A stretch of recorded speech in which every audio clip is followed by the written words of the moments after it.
Alright, g'day. This video is on the complement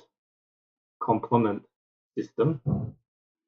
Okay, it's to complement my other video, Viva, my short Viva video on the same thing. Okay, so I wanted to go into a little bit more detail. So, what is the complement system?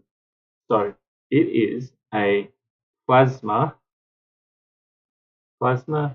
protein system. Okay, it is a immune activating cascade.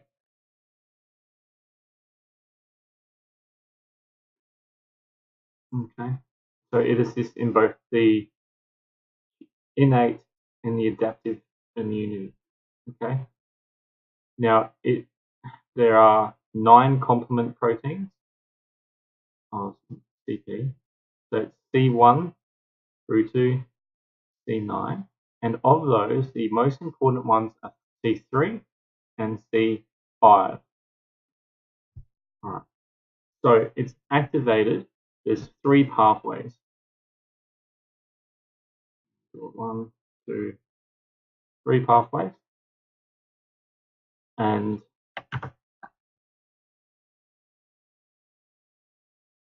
so there's the classical, there's the alternative, and there's the lectin. So 3 pathways. Now, through this system and these 3 pathways, we want to get to the end result, so which is complementing the immune system by having some vascular effects,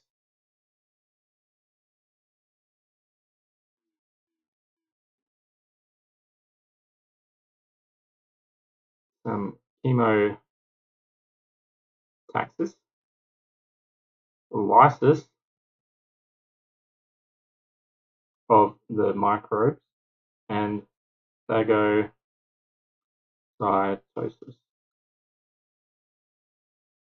So this is sort of our end game here.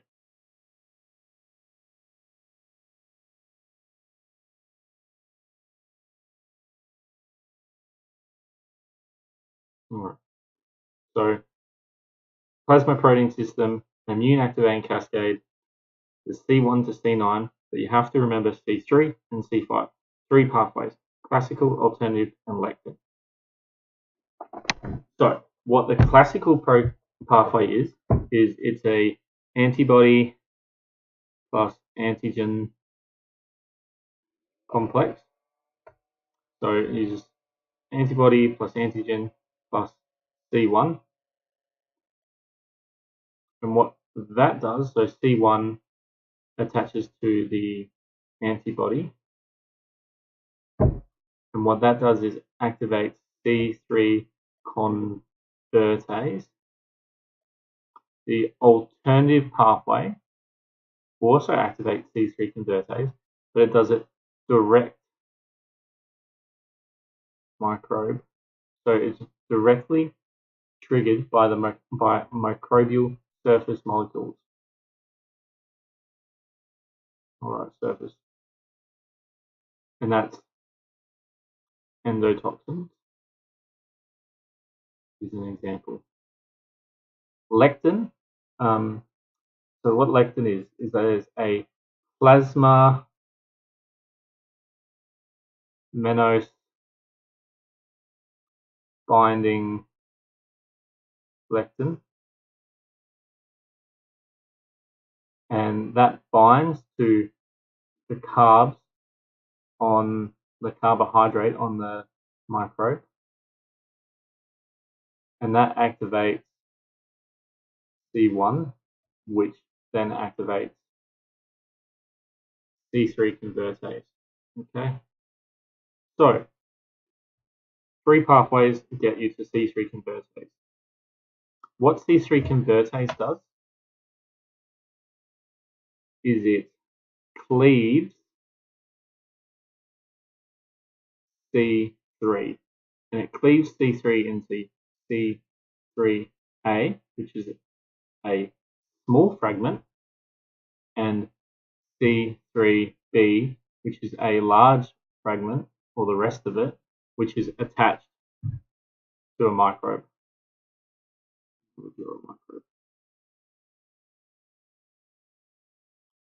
Which is attached to the microbe, okay? So the microbe is in the classical. All right, so C3A, what it does is it stimulates mast cells, and what they do is they release histamine, and so that causes your vascular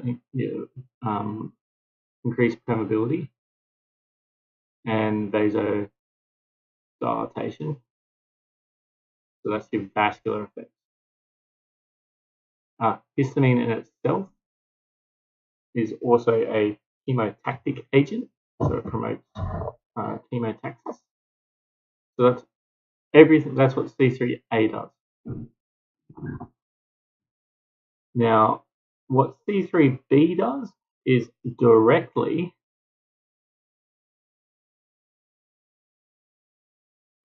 it is an opsonin.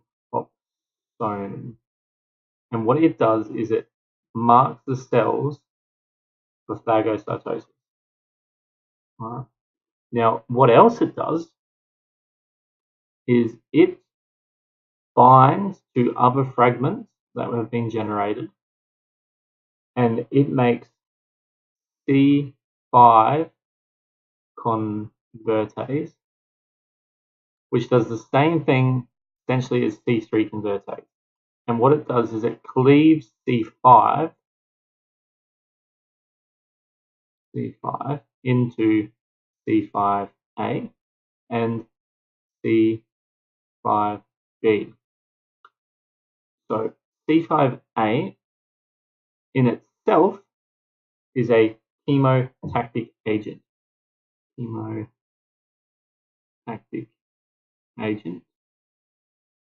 So causes chemotaxis, and it also stimulates mast cells. C5B, which is just like C3B, bound to the microbe,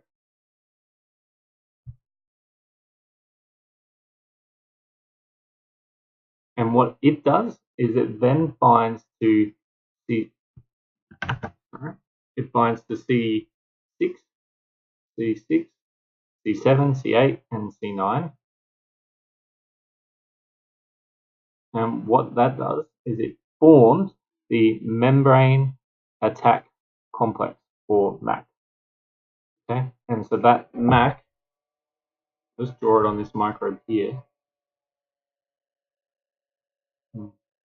Like that.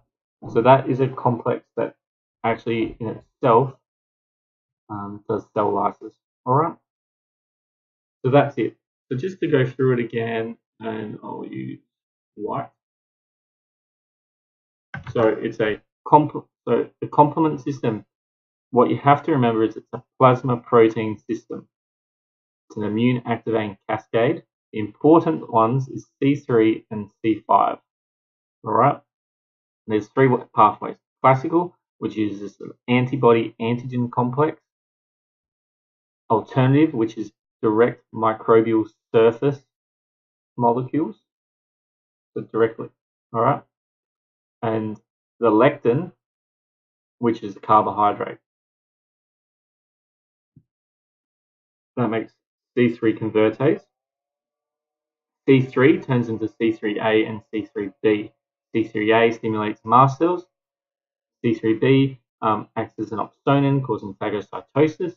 And C3B also leads to C5 convertase, which makes C5A, which also stimulates mast cells and is a chemotactic agent in itself. And C5B combines with C6 through to C9, forming the membrane attack complex, causing cell lysis. All right. So that's it. That's the complement system. Basic. There might be some mistakes. I'm not a microbiologist, but thank you.